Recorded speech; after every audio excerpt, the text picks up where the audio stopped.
Hello, everybody. I hope you're all doing well. Hello from Kerala, India. Super exciting to be here. And as the title goes, we're here in the unknown, and we're also going to stay with our emotions, our troubles. Yeah, we'd really love if we can mute yourselves. That would be the first and the best thing. Um, yeah, so we're here to learn about our emotions, different aspects of being in an environment that's closely connected and sometimes not. And so I'd like to start by sharing a poem that I wrote probably in the worst mental state ever. But it's also about living as a young person in the unknown with different things that happen around us, having our own lives, and also touching on eco anxiety. Unlike many of us here, I'm from South Asia. If you're in South Asia, hello, please let me know where you are. But yeah, for us South Asians, climate change is not well, it's our reality. It's not a probability. So our feelings, especially considering that we are not exactly the main cause for what is happening and we knowingly don't harm the environment, it's a little more serious. So let me take you through my poem. My poem is called A Scream. Yeah, a scream echoes through my mind. Curses mellow, words mix and fade. Passionate, everything is, hardly audible outside. I might die because of its presence. I might die because of the pressure. It's mostly anger, it's partially rage. Some parts regrets, some parts sadness. It's all complicated, that's true. I'm screaming into my pillow, kickboxing into thin air. When I wrote this poem, I was definitely anxious, I was depressed, I didn't want to leave, and definitely I didn't see a future. And for many young people around the world, this is the same thing. We no longer see a future, not just because that we have our own lives, there are problems like friendships, parental pressure, peer pressure, and more. But there's also things like inflation, for example. You see prices skyrocketing and you think, am I going to be able to afford bread? Or am I going to be able to afford having kids? Or is it fair to ride the car when public transport is hard because we don't know how long fossil fuels are going to last? So there's that sense as well. So as a young person who stays in the unknown, who loves staying in the unknown and really sitting with my emotions, I took this poem. Again, I came with this to you because it's a very universal feeling. And also considering that I live in South Asia, there's a mix of eco anxiety because I live with my 96, 97-year-old grandmother who constantly asks me, why is the temperature shooting up? It has never been like this. So as a person who's educated, who knows what is happening, who understands the science, it's quite hard to tell her like this is the easiest, you are going to see worse.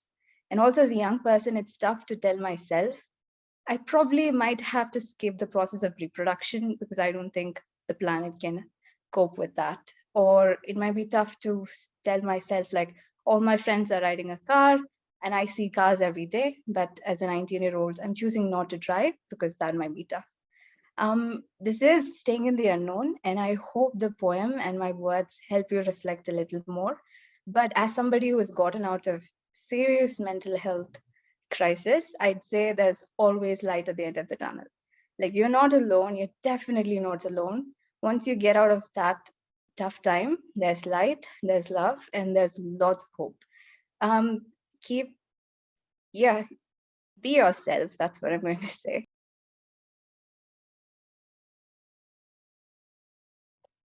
I do want to just start off with acknowledging that my own story is one where I've come from a much more privileged background and lived a much more privileged life than many, having grown up in Nova Scotia, also known as Mi'kma'ki in Canada. Yet, I mean, it is one in which I have, of course, experienced the effects of climate change, both on my own mental well-being, that of my friends, family, but also have seen in my own province, which often people in the north, we can have this disassociation and believe that it's not a problem for us because nothing is happening here, which even if nothing were happening in the north, it's still a problem for us. But in my own province, I've seen rising temperatures, drought with wells running dry each year consecutively now, including members of my own family, my own family's well water, shorter and warmer winters, which is causing rise in pathogens and other different aspects. It's changing our ecosystem. Erratic weather, which is making it harder to farm and this again also hits close to home with my own family having farmers in it, as well as many of my friends taking up farming, and it becoming much more difficult within our home province. And the shifting of the seasons, winter starts much later, summer starts later, it's all sort of shifted. And as I mentioned, the loss of ecosystems due to this sort of erratic weather and these changing of the seasons, but also climate injustices within my own province. All of these are compounding. But some climate injustices around polluting industries, mining being a big one, and deforestation. And at one point, which is sort of my entry point into even this whole sphere, was over a decade ago, the government considering fracking in my province, or allowing fracking, but only in communities that were very poor and marginalized. Ultimately, it is banned in my province, and that was a win for people, and that the fracking is never to be allowed in my home province. But there was still, with deforestation, it's a massive problem. And we had a pulp mill that recently just was forced to be shut down because it was polluting the drinking water of an Indigenous community for over a decade before the government decided to actually close it. More than 2 decades, I believe. And these are sort of all compounding factors on top of everything that's going on around the world. That sort of, has impacted a lot of my own mental health and driven me towards climate activism and sort of the research that I ultimately ended up going on to do in my studies. So I went into activism and started to completely dive into that, and then started to research. And I've looked at sort of the role of activism on our mental health and well-being, as well as the decision to have or not to have children, and how climate change and the climate crisis is affecting people under 30's decision to have or not to have children. These were sort of 2 areas that I wanted to focus on in my own research, due to my experiences both within activism and then having discussions almost constantly with friends around whether or not it was ethically okay and morally right for them to have children, to have families, with the climate crisis and with the way that things are going. So these started to really weigh on me, as well as my own burnout from activism, from constantly doing external activism where I was out in the streets and doing those sorts of things. So I wanted to look at how that played in to the ways that we're experiencing ecological grief and eco-anxiety, as well as overwhelm. And sort of the things that I went about researching and discovering is that, yes, engagement is important for us, but it must not just be an external activism, an activism that is out in the streets, but as well an internal activism, one in which we take the time to acknowledge how we're feeling, what these emotions are that we're experiencing, and really sit with those and work with those emotions instead of pushing them to the background, and instead just going out in the streets, which I know many activists. I was one of those activists who did just sort of do that. And somebody engaged in the climate movement who was like, oh, I'm doing all of these things, but yet I keep burning out, but I have to just keep doing these things to address the climate, and never really considering the mental health effects of it. Even after I had sort of started the research, I was still doing that. And now I have, kind of realized that, I need to, and we all sort of need to take this time to reflect on and work with our emotions, which is part of the whole reason I got involved with One Resilient Earth, and now moving forward with this learning journey, because I think it's so important that we do engage in ways that align with what matters to us, but we need to also engage in ways that are regenerative and help us build that resilience so that we can make our activism and our work all that much greater in addressing the climate crisis. Because if we continue to burn out, I know from experience, we'll just continually burn out until we're not able to do anything. And it was sort of a similar sort of thread came out of like my research around reproduction in the climate crisis, and just finding that those with the higher levels of eco-anxiety were really, of course, being often the ones to decide not to have children. And that, of course, having more hope can help, and being engaged can help sort of mitigate those feelings and help us come to terms with having children in this time, and the mental ill effects of the climate crisis.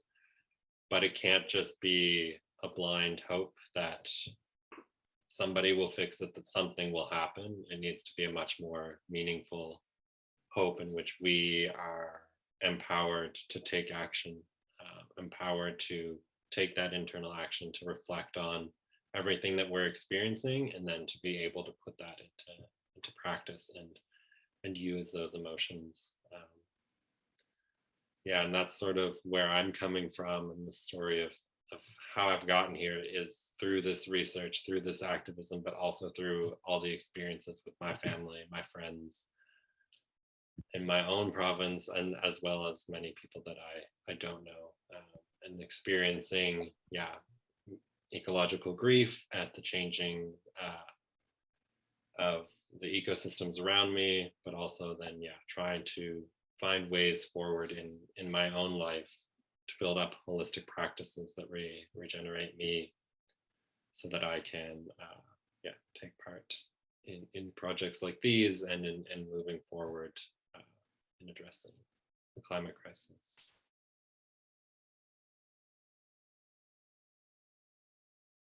So, hello, I'm Sheba from India, actually from the southernmost state of India, Kerala. This is my story, a small story. I have born and brought up in a family rooted in farming. My father is just a cobbler, turned out to be a businessman. I had two siblings. Just like any other kid, I was roaming around houses and had a childhood. Not something I could explain deeply, but it was okay.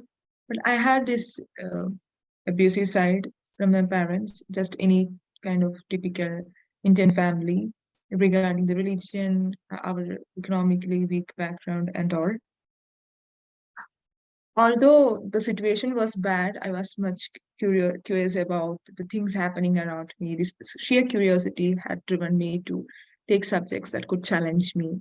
So I ended up with biology just because I need to know how these organisms are eating, how they're interconnected, and I ended up with food technology, something that is so unique from life sciences because it is actually focusing through the science of food, because food is something that connects every organism across the globe. So I was interested and took this course. Even though I was just a kid, just a girl who was wondering about what's happening around me, everything turned had a meaning when I entered into my college life, which extended up to 5 years just because of COVID, the devastating flood and all, which I have come across in that short span of 5 years from 2016 to 2021. So I got into Kerala Veterinary and Animal Sciences University, where I first got this opportunity to interact with people, actual people in person. Up to that point, I was just interacting with my family, maybe so close relatives. And I was a socially absorbed person. It is because of the way I was born and brought up. Then I got this opportunity to interact with the tribal people of Western Ghats through the Swachh Bharat Summer Internship Program.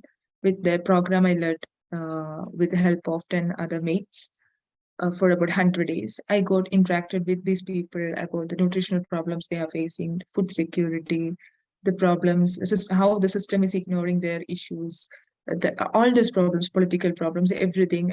This is the first time I had an opportunity to interact with people and understand how heartbreaking their situation is. So I started working for something to create from the pool of expertise I'm having in food technology because I'm pursuing this course in my university. And this rule got down or turned upside down when in 2018 when this devastating flood happened in Kerala. I'm sure that none of the Keralites now living today cannot forget this event that's happened in 2018, which lasted.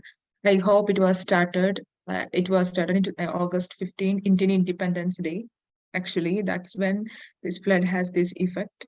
We weren't expecting. We were having this alert like orange alert, red alert. The rain will be heavy, and we have to take care. That these alerts are there every year, so it's kind of used thing for us. So we knew that rain will be there because of these Western Ghats. We already having two monsoon seasons in the beginning of May, which is extending up to September, and which something will happen in October and which will extend up to December. So it's something we already used. So whenever these alerts would come, we will be like, okay, sitting inside house because it will be raining. Then once it is over, we will be having our daily routine. That's how it meant to be. But that year, everything was something else. We had these alerts, but the government, even the normal people haven't been bothered so much about how it will affect us. But it had severe impact, not just like any other Keralite. I had personally as well as professionally. After this flood been over, it was about 800 plus people were already dead.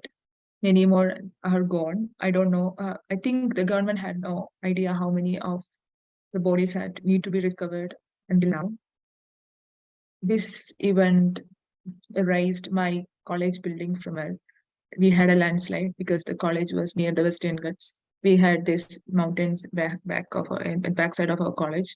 So we lost our college. Now there's a small building where there is a cattle breeding farm and a research center is working. And the farm associated with it was also lost. I guess my university had much financial loss regarding this flood itself.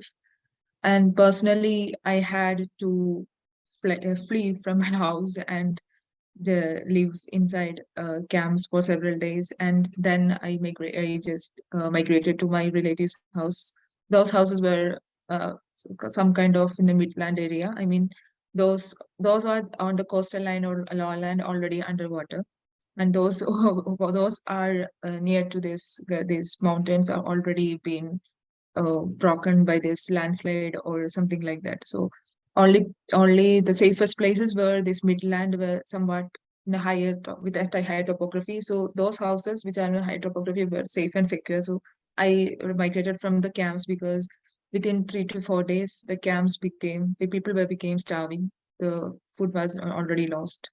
People already lost their close ones, their mates. So it was such a I don't like to think about it because whenever I think about it's so many crying faces. There most of people were not at all crying. They are just sitting, looking to somewhere, longing for something. I don't know. That's so. I don't know. That's a horror. Something to remember. It's like a horror. After that, within months, the everything was fine. People started to get their life back. We started to get our life back. Our college tentatively shifted to the main campus where already a veterinary college is working. So we were like refugees over here where we had to use their classrooms, their laboratories, their facilities, their ground. We had a reputed course, reputed university. We all got meritoriously admitted to the university because it's one of the prestigious universities in India itself. But We didn't have a building. We didn't have the infrastructure facilities that required for a bromatologist. Then yeah, that's the effect of like, and there itself, I had this thought, why don't I had to work with the humanity. I always wanted to work for the fellow beings, the way they are living. I had this vision in my mind, but I didn't know how to do anything or what should I actually do. But this simple thing had a severe impact. I started to think about connecting the way we got affected to the just food, because whenever a calamity happened, no matter whether it's war or anything, any trauma, first thing is actually people struggling from his food. Second is medical facilities, emotional intelligence, all these stuff. So food is it's holding a pivotal part of it. So why don't I work in that side? So actually, all those things were I put all the effort into my academic side regarding all these aspects. I had my final year project was actually focusing on microgreens developed from mung beans. It's actually it's a food product that uh, can be done DIY, do it yourself inside our backyard or household itself with limited area, and it's a nutritious product once it is grown.